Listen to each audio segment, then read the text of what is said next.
এই জন্য একজন মজলুম বলেছিলেন যে তাকে মৃত্যুর সময় বলা হচ্ছে কালিমা পড়েন। সে বলছে যে আমাকে কোন কালিমা পড়তে বলছে? যে কালিমা তোমরা পড়ছো সেই কালিমা পড়ার পর তোমাদের রুটি রুজির ব্যবস্থা হচ্ছে, আর আমি যে কালিমাটা পড়েছি এই কালিমার জন্য তুমি এসেছো আমার গলায় আজকে ফাঁসির কাষ্ট করো। এই হচ্ছে অবস্থা। প্রিয় ভাইয়েরা, দুনিয়ার জীবনটা চূড়ান্ত নয়।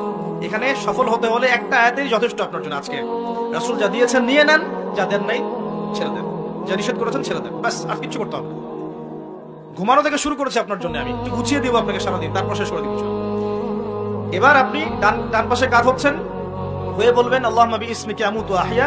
তার আগে যদি সম্ভব হয় 33 বার সুবহানাল্লাহ, 33 বার আলহামদুলিল্লাহ, 34 বার আল্লাহু আকবার পড়ে আপনি ঘুমিয়ে যাবেন। এখন যদি আপনি 6 ঘন্টা বা 8 ঘন্টা ঘুমিয়ে থাকেন, প্রত্যেক সেকেন্ডে আপনি নেকি পাবেন। নেকি পাবেন, কারণ আপনি আপনার আদর্শ মতো ঘুমান নাই, আপনি রাসূলুল্লাহ সাল্লাল্লাহু আলাইহি ওয়াসাল্লামের আদর্শ মতো ঘুমিয়েছেন, মুহাম্মদ রাসূলুল্লাহর উপর আমল করেছেন।